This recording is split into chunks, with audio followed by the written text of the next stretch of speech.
하나님의 말씀을 보겠습니다. 신약 성경입니다. 갈라디아서 말씀입니다. 제가 가지고 있는 성경으로는 신약 성경 306페이지입니다. 306페이지 갈라디아서 4장입니다. 4장 12절에서 20절까지 기록된 말씀을 보겠습니다. 갈라디아서 4장 12절에서 20절까지입니다. 같은 목소리로 기록된 말씀을 읽으실 때 하나님의 음성을 듣는 복 있는 시간 되시기를 바랍니다. 읽겠습니다. 형제들아, 내가 너희와 같이 되었은즉 너희도 나와 같이 되기를 구하노라. 너희가 내게 해롭게 하지 아니하였느니라. 내가 처음에 육체의 약함으로 말미암아 너희에게 복음을 전할 것을 너희가 아는 바라.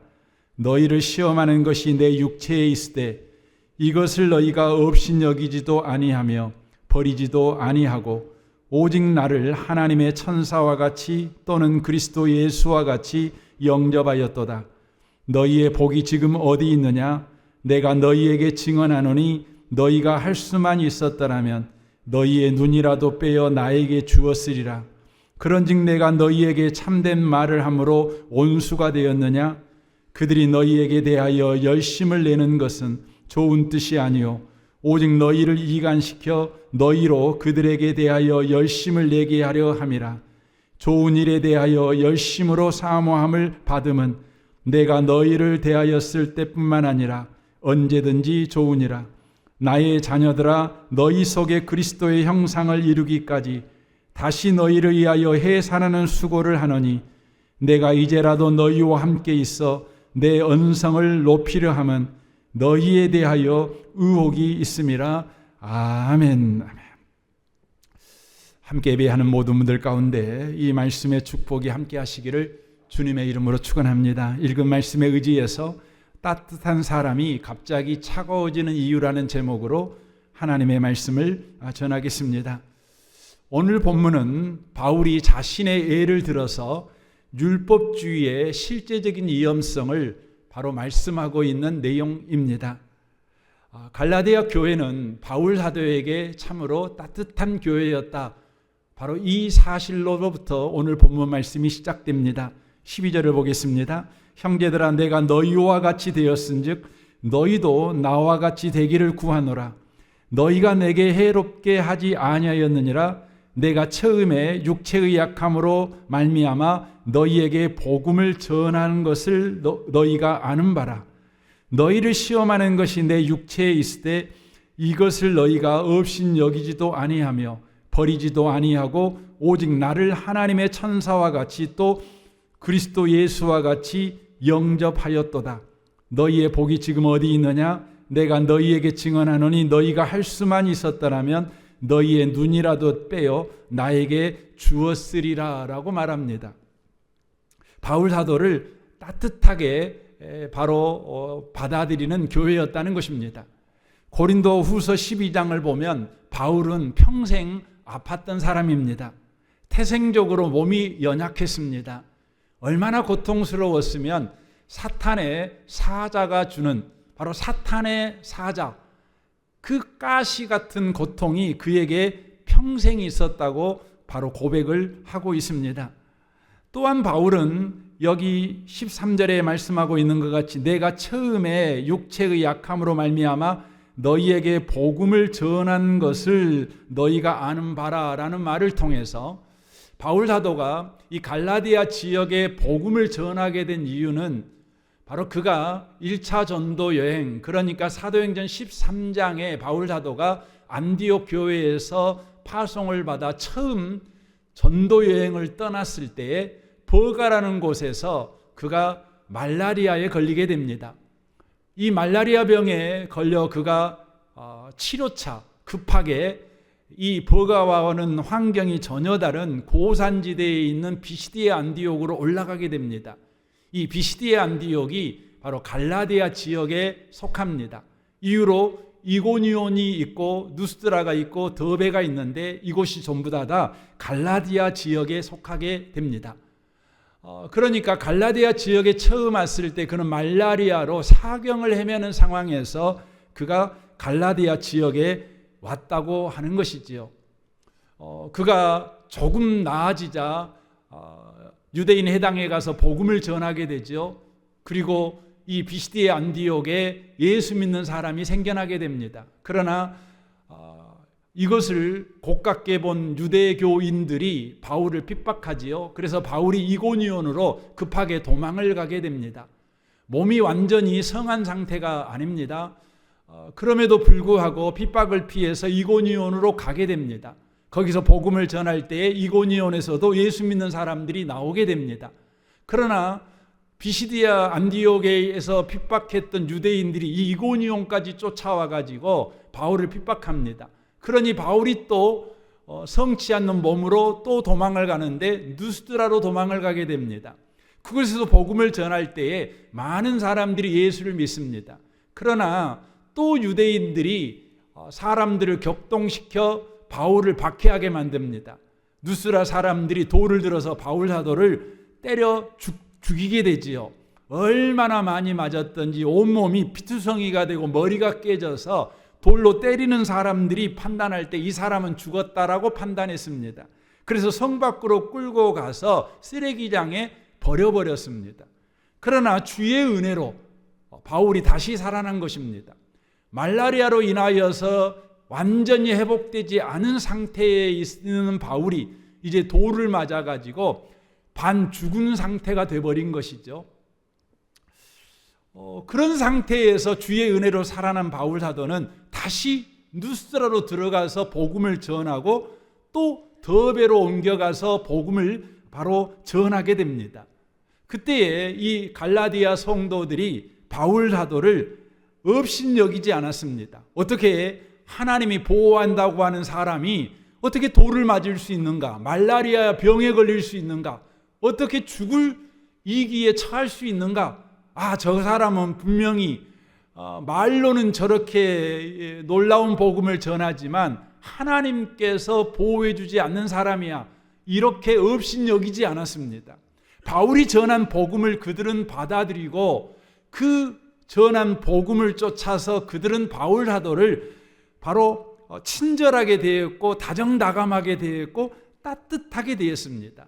그래서 오늘 성경은 뭐라고 표현하냐면 하나님의 천사를 대하듯 대해 주었고 또 예수님께서 직접 그들을 방문하신 것처럼 예수님을 대하는 것처럼 바울 사도를 바로 대해 주었다라고 말합니다. 바울 사도가 이렇게 눈이 안 좋아서 눈 때문에 고통받는 것을 보면서 내 눈이라도 빼서 당신에게 주고 싶습니다. 이렇게 따뜻한 교회가 바로 갈라디아 지역에 세워진 바로 교회였다고 하는 것입니다. 그러나 4, 5년이 흐른 다음에 이 갈라디아 교회 성도들이 변해버립니다. 어떻게 변합니까? 오늘 16절을 봐보십시오. 그런즉 내가 너희에게 참된 말을 함으로 온수가 되었느냐라고 말합니다. 그렇게 따뜻했던 사람들이 바울을 이제 온수로 대합니다. 차갑게 대하는 사람으로 변질돼 버린 것입니다. 어떻게 그렇게 따뜻했던 사람들이 이렇게 몇 년이 지났다고 해서 차가운 사람으로 변하게 되었을까요? 무슨 일이 일어났을까요? 성경은 그 이유를 이렇게 소개합니다. 갈라디아서 3장 1절입니다. 정신 나간 갈라디아 사람들이여 누가 여러분을 홀렸습니까? 여러분은 분별력을 잃었습니까?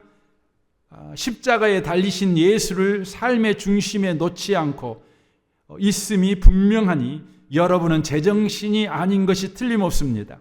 십자가에 달리신 그분의 모습이 여러분의 눈에 선할 텐데 어찌 그럴 수 있습니까? 여러분께 한 가지 묻겠습니다. 여러분의 새 삶이 어떻게 시작되었습니까? 하나님을 기쁘시게 해드리기 위해 죽도록 노력함으로써 시작되었습니까?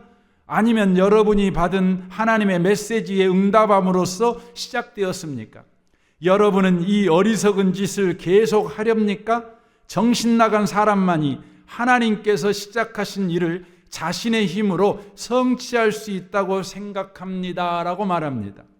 갈라디아 사람들이 왜 변화되었냐면 바로 홀리는 사람들에게 넘어가 버렸기 때문이라고 성경은 증언합니다. 홀리는 사람들에게 넘어가 버렸어요. 그러자 그렇게 따뜻한 사람들이 차가운 사람들로 바로 변질돼 버린 것입니다. 홀리는 사람들이 무엇을 가르쳤기 때문에 그렇게 돼 버렸습니까? 이것을 가르쳤습니다. 바로 우리가 하나님을 기쁘시게 하기 위해서 죽도록 노력함으로써 새로운 삶을 시작할 수 있다는 것입니다. 여기서 말하는 새로운 시작이라는 것은 곧 구원을 이야기하는 것입니다. 그러니까 우리가 하나님을 기쁘시게 하기 위해서 죽도록 노력하면 우리가 구원을 받을 수 있다, 이렇게 가르쳤다는 것입니다. 하나님께서 구원은 시작하셨지만 우리들이 노력하고 헌신해서 구원을 완성해야 된다고 가르쳤다는 것입니다. 이것을 가르쳐 율법주의라고 그러는 것입니다. 그러니까 갈라디아에 들어와서 갈라디아 사람들을 홀리는 사람들이 가르치는 것이 바로 율법주의였다는 것입니다. 율법주의를 다른 말로 공로주의라고 이야기하기도 합니다. 공로주의는 하나님이 시작하신 일에 사람이 무언가를 더해야 보상으로 구원이 완전해진다는 신앙 체계입니다. 하나님이 구원을 시작하셨지만 사람이 협조하거나 협조하지 않거나 잘못하면 그것으로 하나님이 시작한 구원이 실패하게 된다. 우리의 구원은 취소될 수 있다. 아무것도 아닐 수 있다라고 가르치는 것이 바로 공로주의, 바로 율법주의라고 하는 것입니다. 과연 그렇습니까? 그렇지 않습니다. 성경은 우리에게 이렇게 가르칩니다. 빌립보서 1장 6절입니다. 너희 안에서 착한 일을 시작하신 이가 그리스도 예수의 날까지 이루실 줄을 우리는 확신하노라 라고 말씀합니다. 구원은 주님이 시작하셨고 그 구원을 완성하는 것도 바로 주님이시라는 것입니다. 그러니까 구원은 하나님이 시작하시고 완성은 사람이 노력하고 사람이 헌신해야 완성되는 것이 아닙니다. 구원은 하나님의 헌신과 열심으로 시작되었고 구원의 완성도 하나님의 헌신과 열심으로 구원이 완성된다는 것입니다. 그래서 로마서 1장 17절에 이렇게 말합니다. 복음에는 하나님의 의가 나타나서 믿음으로 믿음에 이르게 하나니 기록된 바 오직 의인은 믿음으로 말미암아 살리라 함과 같으니라 라고 말씀합니다. 복음은 바로 예수 그리스도를 이야기하는 것이죠. 그 예수 그리스도는 우리에게 구원을 주시는 분 아니겠습니까? 그런데 그 그리스도 예수를 우리가 믿었을 때 우리가 구원을 받게 되는데 그 믿음이라는 것이 바로 예수 안에 있는 하나님의 의가 우리에게 바로 주는 거라는 것입니다. 그러니까 하나님의 의가 창조한 것이 믿음이고 그 믿음이 우리의 구원을 완성시킬 때까지 계속해서 하나님의 의에서 나온다. 그러므로 우리가 구원받는 믿음의 시작은 하나님의 의에서 시작될 뿐만 아니라 구원의 완성에 이르는 믿음도 하나님의 의에서 나온다. 이렇게 가르치고 있는 것입니다. 그래서 히브리서 12장 1절은 이렇게 말씀합니다. 우리에게는 이렇게 많은 믿음의 증인들이 있습니다. 그들의 삶은 우리에게 믿음이 무엇인가 말해주고 있습니다. 그러므로 포기하지 말고 우리 앞에 있는 경주를 열심히 합시다. 우리의 삶 속에서 방해가 되는 것들은 다 없애버리고 우리를 쉽게 올가매는 죄를 벗어버립시다. 우리 믿음의 시작이며 또 믿음을 완전하게 하시는 주님만을 바라봅시다 라고 말합니다. 우리 보고 포기하지 말라고 성경이 요구합니다. 우리 앞에 있는 경주를 끝까지 마치라고 요구합니다. 그렇다면 포기하지 않고 열심을 다해서 그 경주를 끝까지 하는 것이 뭡니까? 바로 믿음의 주에 온전케 하신 예수만 바라보는 것입니다. 그러니까 예수를 바라보는 것을 포기하지 맙시다. 우리의 구원은 예수가 시작하셨고 예수만이 완성합니다. 바로 이 믿음의 경주를 끝까지 해갑시다. 이렇게 성경이 우리에게 요구하고 있는 것입니다. 갈라디아 성도들은 이 복음을 외면해 버렸습니다. 그리고는 율법주의를 품게 됩니다. 사람이 잘해야 복음이 완성된다. 사람이 헌신해야 복음이 구원이 완성된다. 이 율법주의를 품게 될 때 그 따뜻했던 사람들이 차가운 사람들이 돼버린 것입니다. 복음을 전하는 바울을 원수처럼 대하는 사람이 돼버렸다는 것입니다.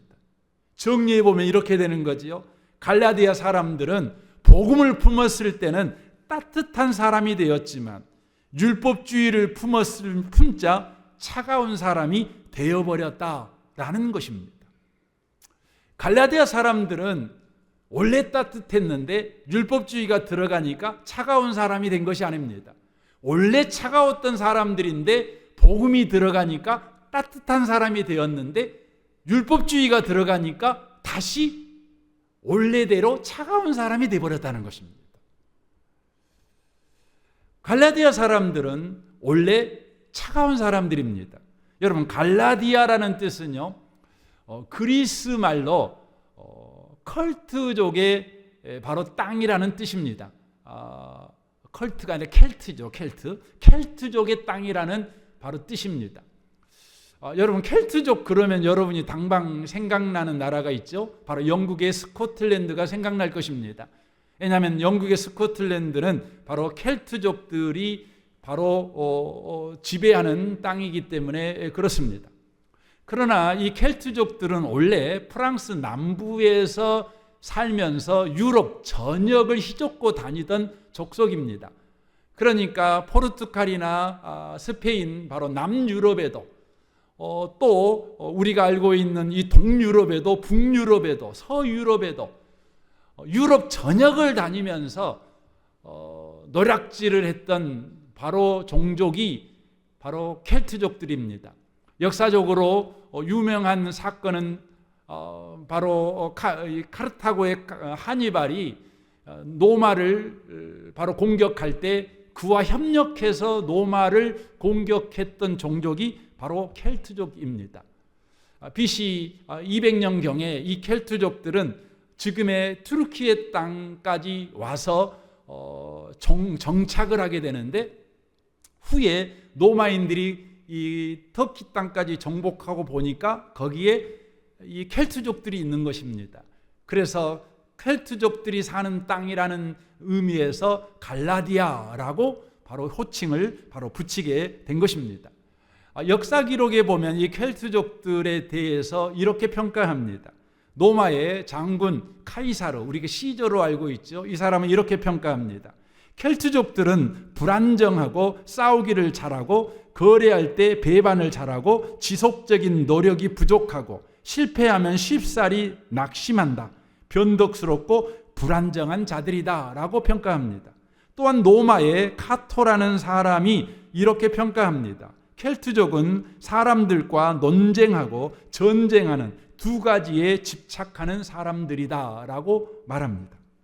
그러니까 갈라디아 사람들은 원래의 사람들과 논쟁하고 사람들을 공격하는 전쟁하는 이 두 가지 일에 집착하는 사람들이었다고 하는 것이죠. 그러나 복음이 그들 가운데 들어가자 바울이 그 병약하고 그 연약함을 가지고 있음에도 불구하고 바울을 외면하지 않고 바울을 버리지 않고 바울을 따뜻하게 품어주는 사람이 되었다는 것이죠. 그러나 율법주의가 들어가자 다시 바로 사람들에게 논쟁하고 따지고 사람을 공격하고 사람을 차갑게 대하는 바로 싸움꾼으로 되돌아가 버렸다는 것이죠.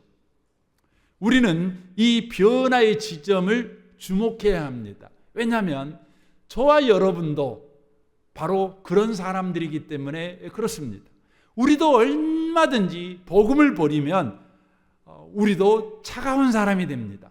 반대로 우리가 복음을 품으면 우리는 언제든지 따뜻한 사람이 될 수 있기 때문에 그렇습니다.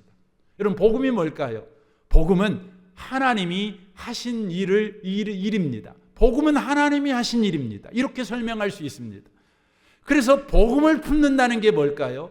하나님이 하신 일에 집중하는 것입니다.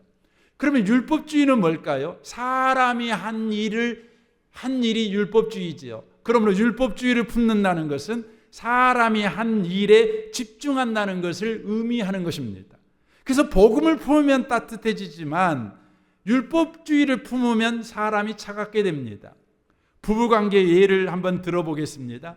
따뜻한 관계에 있었던 부부가 일순간에 차갑게 변화되는 경우가 종종 있지 않습니까? 여러분 왜 그렇게 됩니까? 그 이유가 뭐냐면 갑자기 배우자가 한 일이 생각이 나요. 배우자가 한 일이 생각이 나요. 저 사람이 저렇게 행동하니까 내가 불행하지, 우리 집이 어렵지, 이런 생각이 확 드는 것입니다. 그러면 금방까지 따뜻한 대화를 주고받았던 사람들이 갑자기 차가워져요. 그래서 여러분 부부관계가 그렇잖아요. 여러분 오전은 좋았는데 점심밥 먹으면서 갑자기 차가워지는 경우가 너무너무 많죠. 근데 그 차가워지는 그 지점이 언제냐? 그러면은요, 사람이 한 일을 생각하는 거예요. 배우자가 한 일을 생각하는 것입니다. 자녀도 마찬가지죠. 자녀를 보는데 갑자기 짜증나요. 갑자기 화가 나요. 왜 그렇습니까? 자녀가 하는 태도와 행동을 보니까 미래가 암담해요. 답답해 죽겠어요. 그러면 짜증나지요. 자녀에게 차갑게 대하게 돼 있습니다. 여러분 사람이 한 일을 생각해 가지고요 짜증내고 차갑게 대하는 이 마음을 성경은 뭐라고 표현하냐면 이렇게 표현합니다. 에베소서 4장 17절입니다. 그러므로 내가 이것을 말하며 주 안에서 증언하노니 이제부터 너희는 이방인의 그 마음에 허망한 것으로 행함같이 행하지 말라라고 말합니다. 그러니까 사람이 한 일 때문에 갑자기 마음이 차가워져요. 이 마음을 뭐라고 성경은 표현하냐면 이방인의 허망한 마음이라고 표현합니다. 이방인의 허망한 마음. 그러니까 하나님 없는 사람들의 헛된 마음. 이것이라고 표현합니다. 계속해서 들어보십시오. 그들의 총명이 어두워지고 그들 가운데 있는 무지함과 그들의 마음이 굳어짐으로 말미암아 하나님의 생명에서 떠나 있도다. 그들이 감각 없는 자가 되어 자신을 방탕에 방림하여 모든 더러운 것을 욕심으로 행하되라고 말하고 있습니다. 허망한 마음, 이방인의 허망한 마음, 사람이 한 일은 생각하지만 하나님이 한 일은 도무지 생각하지 못하는 데서 생겨난 마음이지요. 이 마음은 그래서 보이는 것만 봅니다. 보이지 않는 더 큰 것은 보지 못합니다. 그래서 현실에 대한 객관적인 분별력을 잃어버립니다. 총명이 어두워지고 무지함에 마음이 굳어집니다. 더욱더 하나님이 하신 일에 무관심하게 됩니다. 영적 감각이 더 무디어지고 육적인 감각만 더 살아납니다. 사람이 한 일에 대해서만 더 생각이 나고 더 분석하게 되고 더 집요하게 관찰하게 된다는 것이죠. 매일매일 그렇게 삽니다. 그러면 어떻게 됩니까? 점점 굳어집니다. 점점 차가워집니다. 그러나 반대로요, 여러분 하나님이 하신 일을 생각하는 사람은 점점 따뜻하게 됩니다. 성경에 보면 요셉이라는 사람이 있죠. 요셉은요, 형들에게 차갑게 대해도 되는 사람입니다. 형들을 원수처럼 대해도 되는 사람입니다. 왜 그렇습니까? 형들이 요셉을요, 노예로 팔아버렸잖아요. 어떻게 형이 동생을 매품 받고 노예로 팔아버릴 수 있습니까? 여러분, 노예가 된다는 것은 여러분 짐승이 된다는 거예요. 말하는 짐승이 되는 거죠. 거기에 인권이 있겠습니까? 미래가 있겠습니까? 거기에 여러분 기쁨이 있겠습니까? 그 인생의 모든 값어치 있는 걸 다 뺏어가 버리고 모든 무가치한 것을 그 인생에 집어넣어 버리는 행위가 뭐냐면 노예를 만들어 버리는 것입니다. 그러니 요셉이 차갑게 형들에게 대해도 형들이 할 말 없지요. 형들은 이것을 더 잘 알았습니다. 그래서요, 요셉이 국무총리가 되어서 그들 앞에 나타나자 형들은 요셉이 두려웠습니다. 너무너무 두려웠습니다. 언제 복수해도 또 언제 차갑게 대해도 할 말 없으니까요. 그러나 요셉은요, 형들을 따뜻하게 대합니다. 그 이유를 요셉 자신이 이렇게 증언합니다. 창세기 50장 19절입니다. 요셉이 그들에게 이르되 두려워하지 마소서. 내가 하나님을 대신하리이까. 당신들은 나를 해하려 하였으나 하나님은 그것을 선으로 바꾸사 오늘과 같이 많은 백성의 생명을 구원하게 하시려 하셨나니 당신들은 두려워하지 마소서. 내가 당신들과 당신들의 자녀를 기르리이다 하고 그들을 간곡한 말로 위로하였더라 라고 말합니다. 복수에 대한 두려움 때문에, 차갑게 대할 것에 대한 두려움 때문에 두려움에 떨고 있는 형제들을 요셉은 간곡한 말로 위로합니다. 그 핵심이 뭡니까? 형들이 한 일을 요셉이 생각하는 것이 아닙니다. 형들에게 바로 일하신 그 하나님, 그리고 자기에게 일하신 그 하나님을 요셉은 주목하고 있는 것입니다. 그래서 형들에게 말하는 것입니다. 내가 하나님을 대신하겠습니까? 당신들이 하신 일 가운데 하나님이 하신 일을 나는 알고 있습니다. 당신들이 한 일은 하나님이 하신 일을 드러나게 하는 것에 불과했습니다. 저는 하나님이 하신 일에 주목하고 있습니다. 그러므로 저는 당신들을 따뜻하게 안습니다. 아니, 당신들뿐만 아니라 당신들의 자녀들까지 저는 따뜻하게 안습니다 라고 고백합니다. 사랑하는 성도 여러분, 저와 여러분에게 지금 필요한 건 뭡니까? 따뜻해지기 위한 노력이 필요한 것이 아니라 저와 여러분에게는 복음을 품는 일이 필요한 것입니다. 하나님이 하신 일에 우리의 시선을 전환하고 우리의 생각을 전환하는 것이 바로 필요한 것입니다. 그래서 주님께서는 요한계시록에서 에베소 교회에게 이렇게 말씀하십니다. 계시록 2장 1절입니다. 에베소 교회 사자에게 편지하라. 오른손에 있는 7뼈를 붙잡고 7금 촛대 사이를 거니시는 이가 이르시되 내가 네 행위와 수고와 네 인내를 알고 또 악한 자들을 용납하지 아니한 것과 자칭 사도라 하되 아닌 자들을 시험하여 그의 거짓된 것을 네가 드러낸 것과 또 네가 참고 내 이름을 위하여 견디고 게으르지 아니한 것을 아노라. 그러나 너를 책망할 것이 있나니 너의 처음 사랑을 버렸느니라. 그러므로 어디서 떨어졌는지를 생각하고 회개하여 처음 행위를 가지라. 만일 그리하지 아니하고 회개하지 아니하면 내가 네게 가서 내 촛대를 그 자리에서 옮기리라 라고 말씀합니다. 이 말씀을 받고 있는 에베소 교회의 상황은 어떤 상황이었냐면 로마 시대 때 기독교인을 향한 가장 강력한 핍박이 도미티안 황제 때 있었는데 바로 이 편지를 받고 있을 때에 에베소 교회가 이 도미티안 황제로부터 박해를 받고 있었을 때였습니다. 그러나 에베소 교회는 그 박해 속에서도 그들은 헌신하고 수고하고 인내하고 견디며 열심을 가진 교회였습니다. 열심을 품는 교회였습니다. 게으르지 않는 교회였습니다. 그럼에도 불구하고 주님은 에베소 교회를 책망하십니다. 그 이유는 뭐냐면 처음 사랑을 버렸기 때문이라고 말씀합니다. 그러니까 이 말은 어떤 의미입니까? 처음 사랑이 없는데도 그들은 헌신하고 수고하고 인내와 열심을 가진 교회였다는 것입니다. 여러분, 우리는 사랑이 없어도 얼마든지 헌신하고 수고하고 인내하며 열심을 가질 수 있습니다. 그러나 심각한 문제가 일어나지요. 고린도전서 13장에 보면 사랑이 없이 하는 그것들은 다 아무것도 아니며 아무 유익이 없다라고 말씀하십니다. 그러므로 첫사랑이 없는 에베소 교회의 헌신과 열심과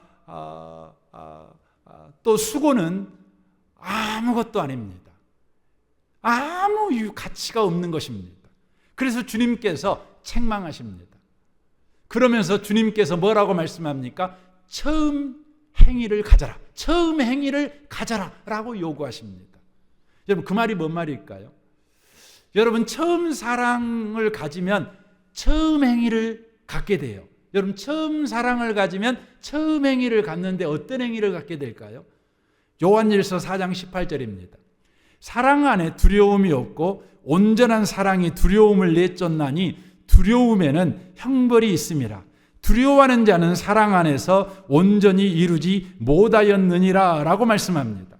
여러분, 사랑을 가지면 우리에게 처음 행동이 나타나요. 그 처음 행동이 뭐예요? 두려움이 없는 거예요. 두려움이 없는 거죠.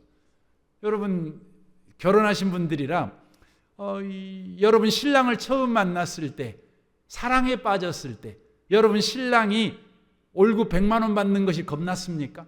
그러지 않았어요. 겁이 안 나요. 두려움이 없어요. 사랑에 빠지면 우리에게 나타나는 처음 행위가 뭐냐면 두려움이 없는 것입니다. 그런데 사랑이 없으면 우리 가운데 나타나는 처음 행동이 뭘까요? 그건 두려움이 생기는 것입니다. 그러니까 에베소 교회는 처음 사랑을 잃어버렸어요. 잃어버리니까 그들 가운데 뭐가 생기는 거죠? 두려움이 생기는 겁니다. 교회 가운데 일어나는 이 모양의 일, 저 모양의 일, 교회 밖에서 교회를 공격할 때, 교회를 공격하는 일이 일어날 때 그들 가운데 뭐가 생겼다는 것이죠? 두려움이 생겼다는 것입니다.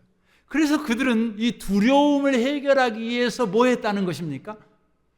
헌신했다는 거예요. 열심을 냈다는 것입니다. 수고했다는 것입니다. 게으르고 나태하지 않았습니다. 열심을 품었습니다. 결국 그들은 헌신했던 이유가 뭐냐면 두려움을 해결하는 방식이었어요.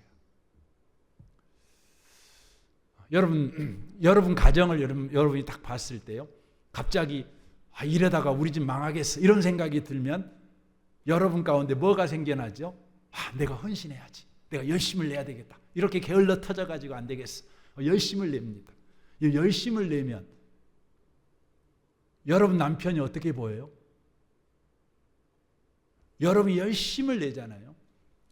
여러분이 게으르지 않고 새벽부터 밤늦게까지 가정을 일으키기 위해서 열심을 내요. 그런데 퇴근해갖고 돌아온 남편이 소파에 앉아고 TV나 이렇게 보고 있잖아요. 그럼 어떻게 해요? 꼴 보기 싫어요. 여러분, 에베소 교회의 문제가 뭔지 여러분 아셔야 돼요. 사랑을 잃어버렸어요. 그러니까 그들이 두려움이 생긴 거예요. 두려움이 생기니까 열심과 헌신을 하는 거죠. 교회를 지키기 위해서. 그러니 어떻게 해요? 교회 안에서 열심이 없고 교회 안에서 헌신하지 않는 사람을 보면 어떻게 해요? 차갑게 돼요.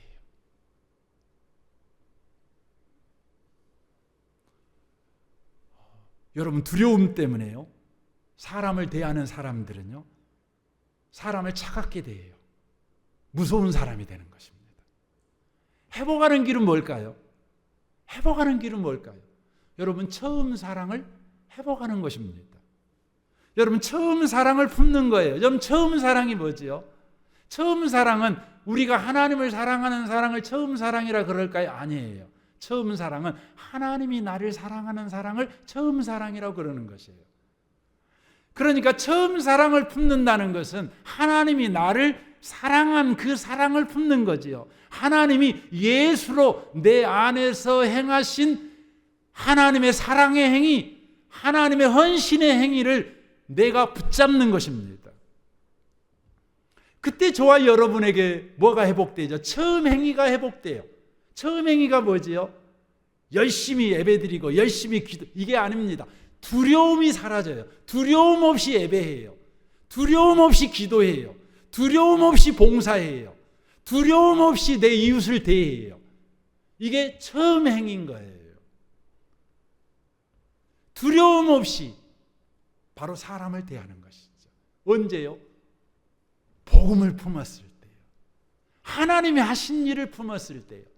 그래서 바울 사도는 에베소 교회가 문제가 많잖아요. 그 문제 있는 교회에게 바로 보낸 편지가 뭐냐면 에베소서 아니겠습니까?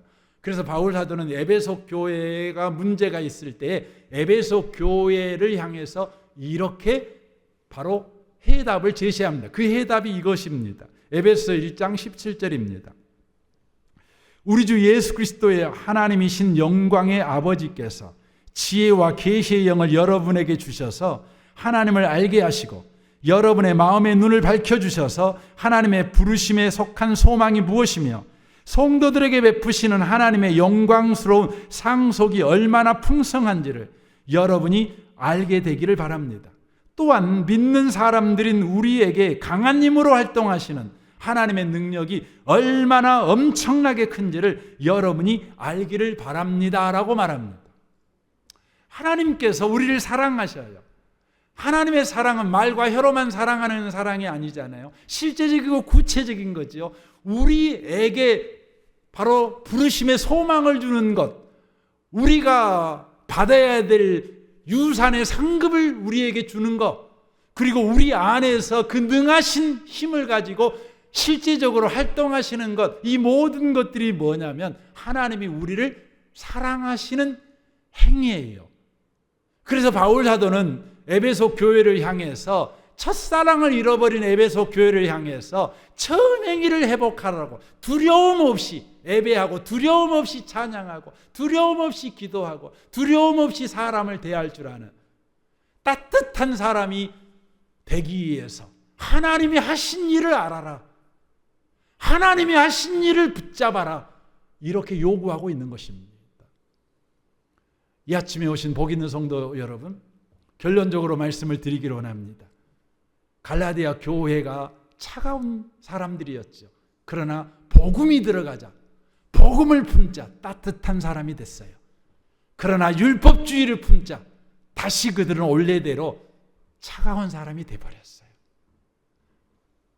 저는 여러분에게 도전하고 싶습니다. 누가 이번 한 주간 동안 하나님이 하신 일을 굳게 붙잡고 집요하게 붙잡고 하나님이 하신 일을 선포하고 하나님이 하신 일을 고백하고 하나님이 하신 일을 찬양하고 하나님이 하신 일에 대하여 감사하고 하나님이 하신 일을 붙잡고 기도하고 하나님이 하신 일을 붙잡고 예배할 사람, 누가 그렇게 하시겠습니까? 저와 여러분이 꼭 하셨으면 좋겠습니다. 이 은혜가 저와 여러분에게 충만하시기를 주님의 이름으로 축원합니다. 아멘. 우리 같이 이 시간 기도하기를 원합니다.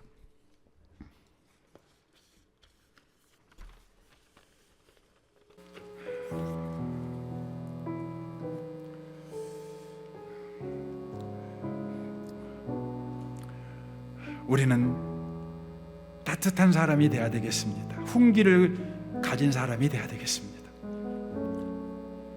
겨울날에 찬바람이 쌩쌩 부는 어느 생활을 가지고 표정을 가지고 사는 사람이 되면 안 되겠습니다. 우리의 눈빛이 따뜻하고 우리의 언어 습관이 따뜻하고 우리의 언어 톤도 따뜻하고 언어 내용도 따뜻하고 우리의 양손도 따뜻하고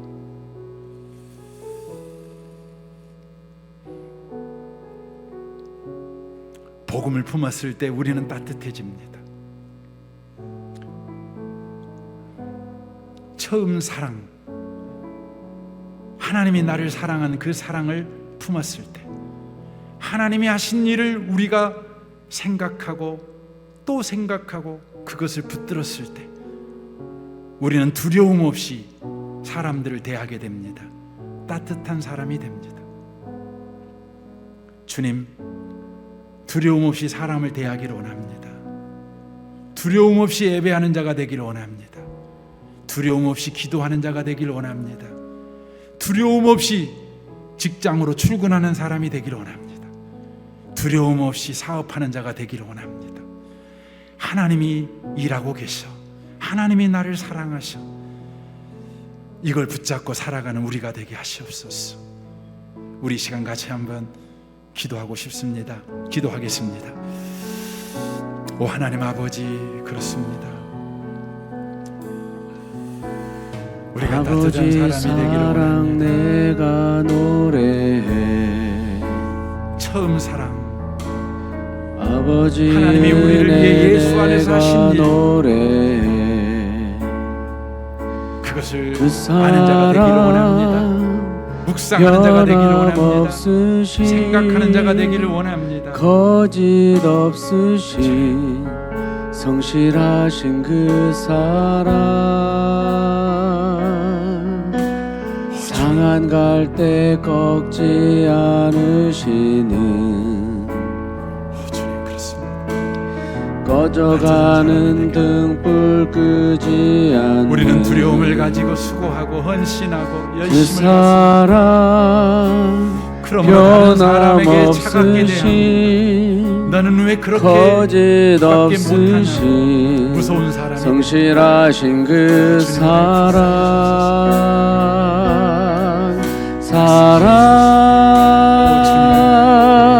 그 사랑 날 위해 죽으신 날 위해 날 위해 다시 사신 예수 그리스도 다시 오실 그 사랑 죽음도 생명도 천사도 하늘의 어떤 권세도 끊을 수 없는 영원한 그 사랑 예수 우리 함께 고백하기를 원합니다. 아버지 사랑 내가 노래해 아버지 은혜 내가 노래해 아버지 은혜 내가 노래해 그 사랑 변함없으신 그 사랑 변함없으신 거짓 없으신 성실하신 그 사랑 상한 갈대 꺾지 않으시는 상한 갈대 꺾지 않으시는 꺼져가는 등불 끄지 않는 그 사랑 변함없으신 거짓 없으신 성실하신 그 사랑